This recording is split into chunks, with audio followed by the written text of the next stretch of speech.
Otro gran terremoto sacudió la Tierra. Fue un temblor magnitud 7.4, solo un mes después del temblor en Venezuela. Un sismo de magnitud 7 es 32 veces más grande que un sismo de magnitud 6. El sismo de Venezuela no produjo el de Colombia. Ahí en Colombia iba a temblar de todas formas. El sismo en Colombia dejó cientos de personas muertas, cientos de edificios colapsados y una búsqueda frenética de sobrevivientes. Pero habían decenas de rescatistas ahí pidiendo silencio, haciendo esa técnica del llamado y escucha que es tan fundamental. Con un puño en alto, ¿no? Y todo el mundo es la señal para saber que tienen que quedarse callados. Yo le prendí un veloncito y le recé a Diosito para que pudiera estar bien. Y me decía, mi mamá es una guerrera. A mi mamá se le vinieron 3 pisos encima y aguantó 36 horas. Esos casos te pegan muy fuerte y sobre todo cuando se trata de tu pueblo. ¿Cómo se explica este fenómeno? ¿Por qué la Tierra ha temblado con tanta fuerza este verano? La parte exterior de la Tierra, la corteza, está hecha de varias placas y está fracturada. Se habla de uno muy especialmente, ¿no? El Big One, el grande en California, ¿no? Que va a venir. Entonces ya tiene 100 años en el norte de California, sin un sismo verdaderamente grande. Entonces comenzamos a pensar que ya empieza a ser hora de que haya otro sismo grande.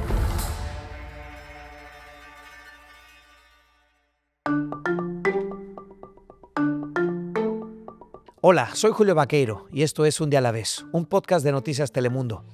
Hoy, la tragedia en Colombia, el daño en el occidente del país después del terremoto más grande en esta nación durante la última década. La vida es muy frágil y de que tu realidad te puede cambiar en un segundo. Y una conversación con Diego Melgar, experto en terremotos, tsunamis y sismología. No sabemos si es solo cuestión de tiempo o si el fenómeno de los sismos es tan caótico que la predicción nunca va a ser posible. La tragedia de un terremoto y el dolor que todavía está por venir. Joana, muchas gracias por estar con nosotros. Gracias por invitarme, de verdad que fue una experiencia, un antes y un después.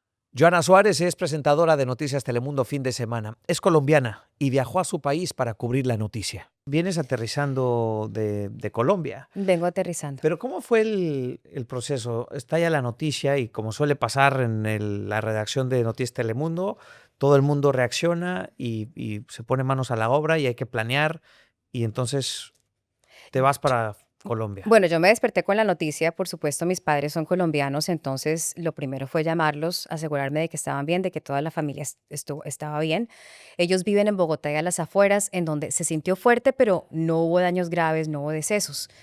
Yo estaba en mis días libres y me llamaron a las 11:30 de la mañana y me dijeron, te vas para Colombia y el vuelo sale en 2 horas. Entonces fue meter todo en la maleta y correr para el aeropuerto. Teníamos vuelo para Pereira, pero obviamente la terminal aérea se cayó, no se cayó completamente, pero sufrió daños muy fuertes. Cerraron 6 aeropuertos inicialmente en Colombia, entonces era el problema de estar ahí en el aeropuerto de Miami, tratando de llegar a las zonas afectadas, que fueron el eje cafetero, Chocó y también el Valle del Cauca. Fueron las áreas más afectadas. De todos los departamentos hubo afectaciones en 15 departamentos, pero los más afectados son como 5. Que estamos hablando como del occidente del país, ¿no es cierto? Exactamente, para que se ubiquen en el occidente del país. Entonces, finalmente pudimos conseguir un vuelo para Medellín. ¿Qué viste? Edificios caídos, el tendido eléctrico caído, escombros por todo lado, pedazos de fierro retorcidos, carros, volquetas debajo de edificios que les habían caído de encima. Entonces nos metimos en una callecita y comenzamos a recorrer. Obviamente ellos cierran las calles, pero porque todos los edificios estaban así, muy inestables.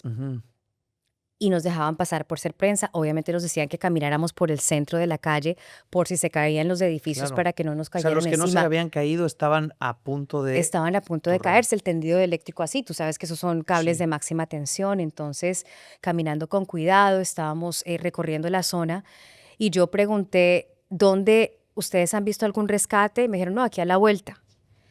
Y aquí a la vuelta es que damos la vuelta y hay un edificio completamente en escombros y ya ahí pusimos las cámaras y comenzamos a averiguar qué estaba pasando. Estábamos grabando, yo estaba grabando con mi teléfono celular cuando oímos a los rescatistas decir, ¡hay vida, hay vida, hay vida! y todo el mundo estalló en júbilo. Ujú. Y era muy impresionante, Julio, porque eran cadenas de personas, docenas de personas, y tú sabías que no eran voluntarios, que no eran rescatistas, eran voluntarios. Era la misma gente ahí de Pereira, en cadena humana, pasándose baldes con escombros, tratando de sacar y de remover todos esos escombros para que los rescatistas pudieran llegar Sí. a donde estaban las personas atrapadas. De ahí se hablaban de 2 personas atrapadas. Después de que establecieron contacto, porque fue un contacto, pudieron hablar con Daniela Largo, Ujú. que estuvimos acá reportando la noticia, creo que fuimos de los primeros en llegar. Ella misma, ella le cayeron 3 pisos encima y tenía un brazo aprisionado atascado debajo de una puerta. Sí. Ella misma le dijo a los socorristas cuál era su nombre, su cédula, dijo el nombre de su hijo, dio el nombre de su papá y les dio el teléfono y se comunicaron con el papá para dejarle saber que ella estaba debajo de ese edificio. Ese día era el cumpleaños de su hijito, Ángel David, cumplía 12 años y ella nunca llegó, Ya. a la celebración. Durísimo. Y lo que más me impresionó, Julio, fue la solidaridad de la gente. Había no solo las cadenas humanas, si tú veías hombres, mujeres, niños, personas de la tercera edad, todo el mundo formándose, tratando de ayudar a sacar los escombros. Y también hablé con varias chicas y chicos que venían con sanduchitos que hacían con sándwiches, empanadas, te pasaban bocadillos, porque aparentemente eso te da energía. Bocadillo es dulce de guayaba Sí, sí. con arequipe.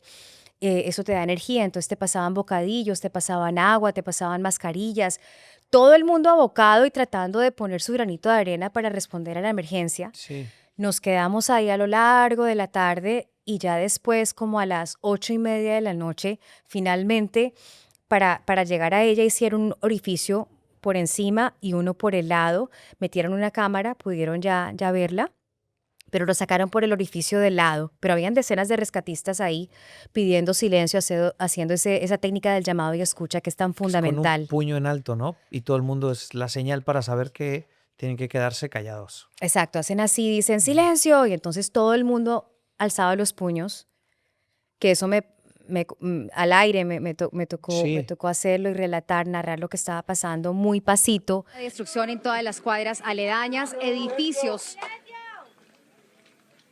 Y estamos haciendo silencio porque en este momento están llevando a cabo 2 rescates. Hay 2 personas que están atrapadas en los escombros. No estaba interfiriendo porque obviamente por el micrófono yo estaba susurrando, el de al lado no me oía, pero la gente sí me oía Claro. en el estudio. Entonces eso fue toda la tarde.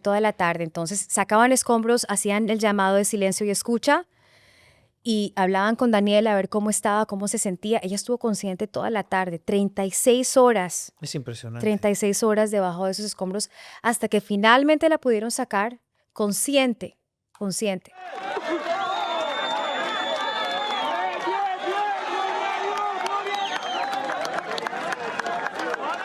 Y ya se la llevaron al hospital. Al día siguiente yo me comunico con la mamá de Daniela y los papás viven como a 3 horas de Pereira. Iba a ir a Pereira, me encontré con ella y hablé con ella. Temía lo peor, pero yo no sé, decía, no, ella algo le pasó, porque ella ya se hubiera comunicado con nosotros. Ya me comentó que le amputaron el brazo, que le estaban sacando líquido del pulmón, que sí había sufrido unas afectaciones, pero aún se sentían optimistas. Y la mamá, la abuelita, ella y Marta iba con su nieto, con el hijo de Daniela. Ujú. Pude hablar con Ángel David, de 12 años, y me decía, muy orgulloso, me decía, mi mamá es una guerrera. A mi mamá se le vinieron 3 pisos encima y aguantó 36 horas. Pensé que ella no iba a sobrevivir y todo eso. Yo le prendí un veloncito y le recé a Diosito para que pudiera estar bien. Cuando nos van dando la noticia que sigue bien, que ya la están rescatando. Y que le iba a decir a su mamá, y eso me partió el corazón, me dijo, yo le voy a decir a mi mamá que nunca más, cuando la vea, que nunca más se separe de mí porque algo así podría pasar, porque ella estaba trabajando en Pereira, ellos viven como a 3 horas. Y me acuerdo que me dijo que pues tenían pendiente su celebración de cumpleaños, Sí.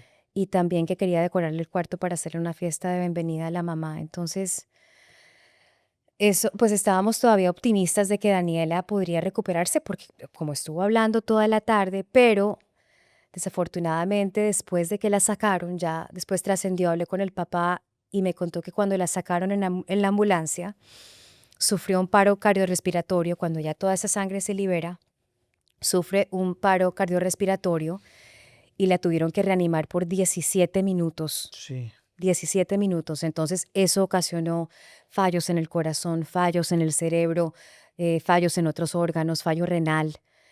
Y pues ahí ya estaba muy delicada y ya me decían, vamos a ir a Pereira, pero es a despedirnos. A mí me emocionó mucho ver a su hijo, hablar de su mamá, la verdad, hablar de su mamá como una guerrera, ¿no? Era muy emocionante.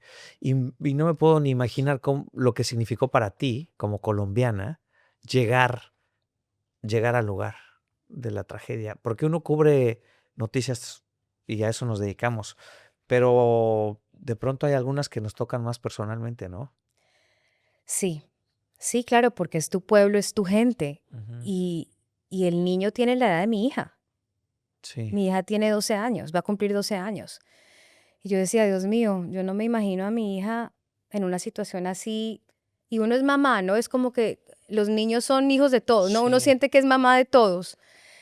sí. Y algo muy lindo y que vi en Colombia y que me conmovió hasta las lágrimas, es que yo fui a Colombia en mayo antes de las elecciones y el Ujú. pueblo colombiano estaba muy polarizado, lo sentí muy polarizado en ese Este entonces. ambiente político de campañas. Claro, estaba Ujú. muy polarizado y llegar a ver cómo en medio del dolor tan inmenso de esta tragedia, de la destrucción, de la devastación, de la zozobra, de la tristeza, ver a tus compatriotas cómo se abocaron a donar. O sea, tuvieron que suspender las donaciones por la cantidad de ayuda que recibieron. Sí.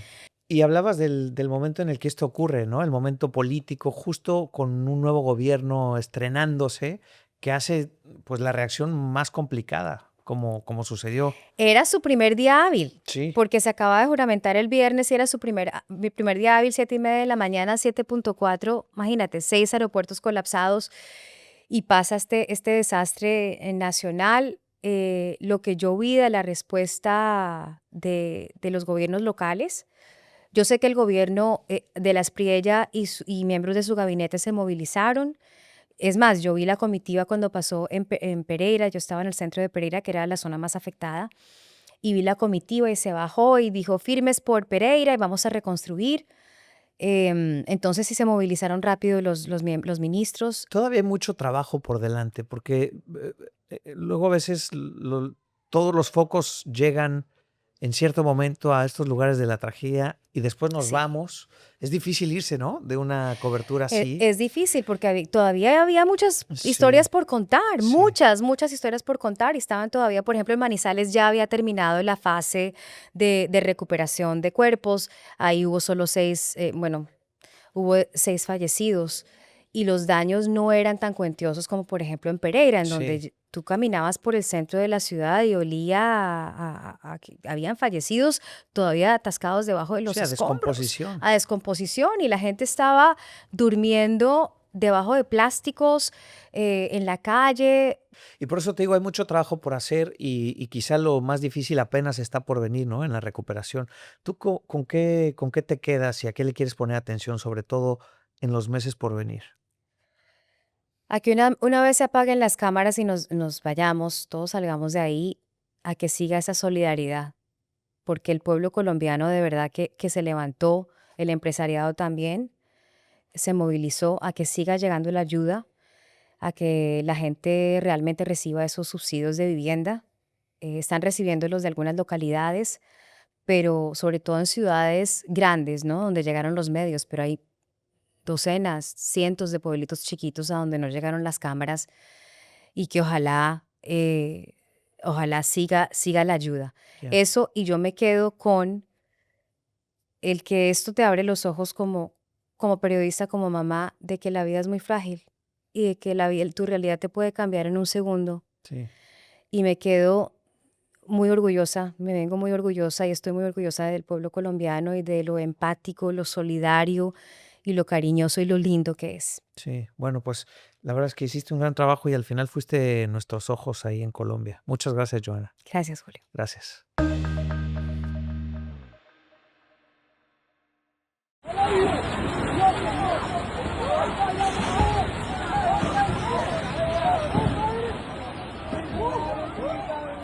¿Cómo se explica entonces un fenómeno como este? ¿Ha temblado más durante este año? ¿Los temblores han sido más seguidos? ¿Por qué han ocurrido en la misma región del planeta? Bueno, el profesor Diego Melgar aclara algunas de nuestras dudas. Profesor Diego Melgar, muchas gracias por su tiempo. ¿No? ¿De qué? Diego Melgar es geofísico y profesor de Ciencias de la Tierra en la Universidad de Oregon. Creció en Ciudad de México. Es una ciudad profundamente marcada por los terremotos de 1985 y ha dedicado buena parte de su carrera a estudiar cómo ocurren los grandes sismos y cómo podemos prepararnos mejor para ellos. Quisiera comenzar desde lo más básico. ¿Sí? ¿Por qué tiembla la Tierra, profesor? Tiembla por una cosa que llamamos la tectónica de placas. La parte exterior de la Tierra, la corteza, está hecha de varias placas y está fracturada. Y esto es común no solo en la Tierra, pasa en otros planetas del sistema solar y inclusive en otros sistemas solares, pero bueno, eso es para otro momento. Pero como estamos fracturados en estas placas tectónicas que se mueven muy lento, se mueven a la velocidad a la que te crecen las uñas, muy muy lento, centímetros por año.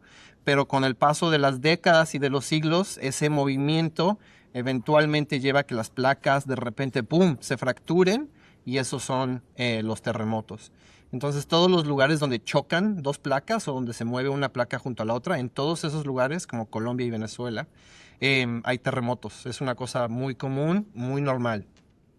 Ahora, hemos visto numerosos terremotos recientemente muy fuertes que han hecho noticia grande. Y me pregunto si es que está temblando más o no. Sí, esa es una pregunta muy común. No, en corto la respuesta es no. En un año dado, desde que tenemos estadísticas sismológicas que tenemos como 120, 130 años, recopilando buenos datos a nivel mundial, en promedio ocurren entre 15 y 20 sismos de magnitud 7 o mayor. Y este año apenas llevamos 10, 11, entonces es un año bastante promedio. Lo que sucede es que con redes sociales, la gente tiene cámaras en sus teléfonos, entonces de inmediato vemos las consecuencias en línea y eso lleva a pensar que quizás está pasando con mayor frecuencia, pero los números nos indican que este es un año bastante normal en cuanto a sismos. ¿Y qué de las magnitudes, profesor? Porque lo que pasó en Venezuela, lo que pasó en Colombia, 7 grados, más de 7 grados, ¿es que hay sismos más fuertes que antes? Tampoco. Por ejemplo, no llevamos un solo sismo de magnitud 8 en este año. Todos han sido menores de magnitud 8. Entonces, ni está temblando más, ni son de mayor magnitud. Lo que hay que entender sobre los sismos es que son, cuando hay daños, cuando vemos las horribles imágenes que hemos visto en Colombia y Venezuela, lo que estamos viendo es la interacción entre los sismos y la sociedad. Entonces depende mucho de que tengamos buenos códigos de construcción, de que hayamos planeado y pensado construir con esos sismos en mente. Y en zonas donde no se ha hecho eso, sobre todo en Venezuela, que tiene ya varias décadas sufriendo problemas de infraestructura, lo que vemos son estos colapsos.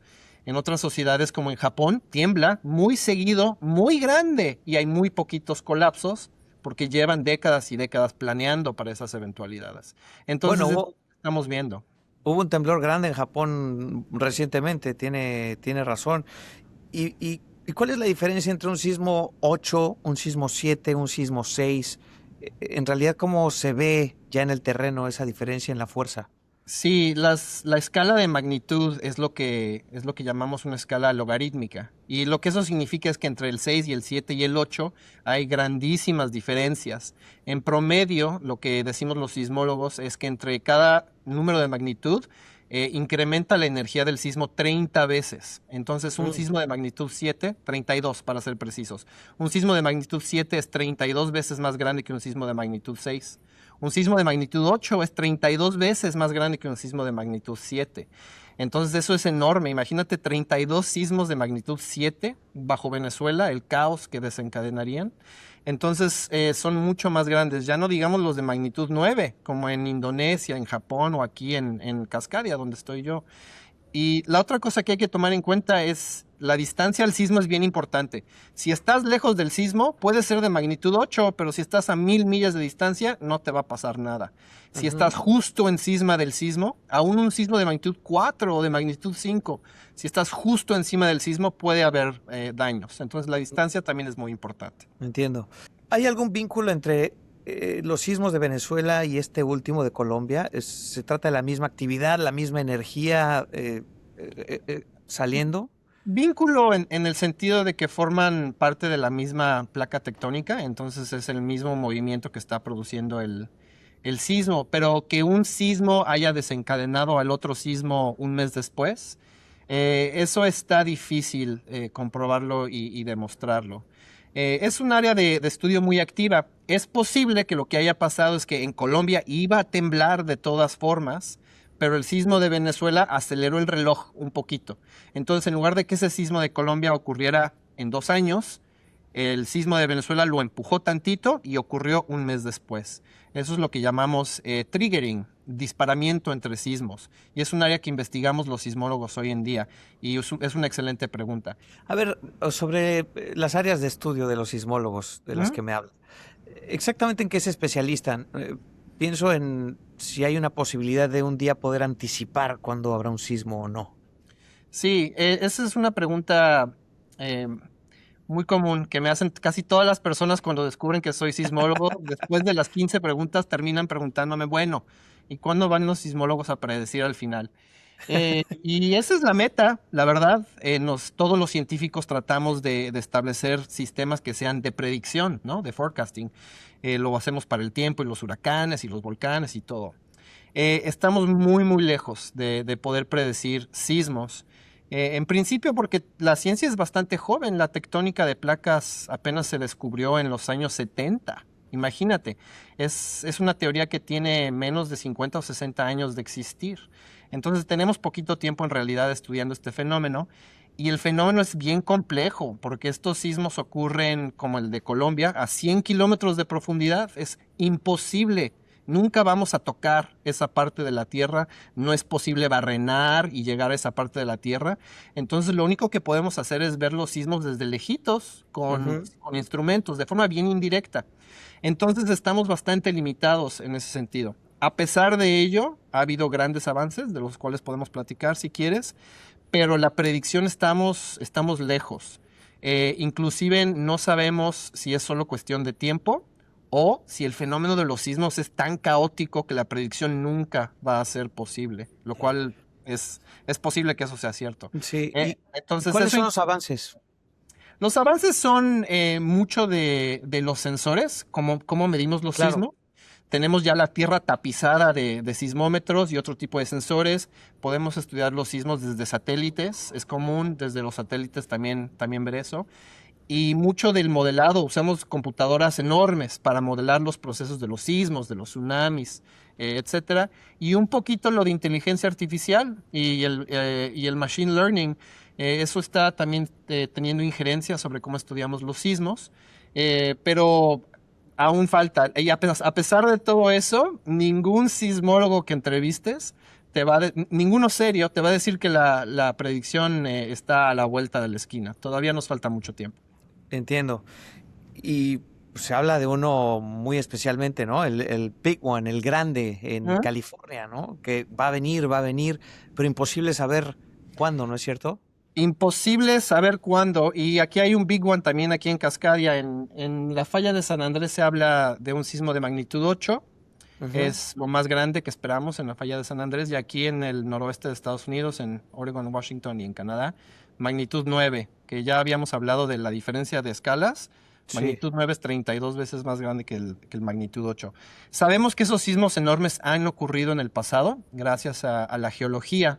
Los grandes sismos dejan evidencia en las rocas, en plantas que se mueren, cambian el entorno, el paisaje, a veces invierten el curso de los ríos. Entonces dejan registros muy claros en la geología y por eso sabemos que han ocurrido esos sismos grandes y sabemos más o menos cada cuánto tiempo ocurren. Por ejemplo, aquí en el noroeste sabemos que los sismos de magnitud 9 han ocurrido cada casi 500 años, más o menos. Y sabemos que el último sismo fue hace 330 años. Entonces comenzamos a pensar, bueno, quizás ya empieza a ser hora de preocuparnos en verdad por otro sismo de magnitud 9. Lo mismo ocurre en California. El último gran sismo fue el de San Francisco de 1906, magnitud 7.9, magnitud 8. Entonces ya tiene 100 años en el norte de California, 150 años en el sur de California, sin un sismo verdaderamente grande. Entonces comenzamos a pensar que ya empieza a ser hora de que haya otro sismo grande. Pero a pesar de eso, no te podemos decir este año, esta década, eso es imposible por el momento. Sin embargo, lo que sí quiero ahondar es que eso no significa que no podemos hacer nada al respecto. Los códigos de construcción son cómo nos defendemos en contra de los sismos. Sabemos muy bien cómo construir edificios, puentes, presas que resistan a los sismos. Entonces, en una sociedad moderna, no hay razón por la cual un gran sismo sea una calamidad o una catástrofe, porque lo único que tenemos que hacer es construir bien y sabemos cómo. Solo hay que mirar a Chile o a Japón o a California para ver que eso es evidente. Yo le agradezco mucho su tiempo. Gracias por platicar con nosotros, ¿eh? Por supuesto. Hoy que grabamos este podcast, la emergencia no ha terminado en Colombia. Todavía buscan sobrevivientes y en Venezuela buscan recuperar cuerpos de entre los escombros. Los medios de comunicación solemos llegar a estos lugares en cuanto ocurre la noticia, pero en las semanas, los meses que están por venir, hay que seguir poniéndoles atención porque son los días de la recuperación, el esfuerzo por volver a la normalidad un día a la vez.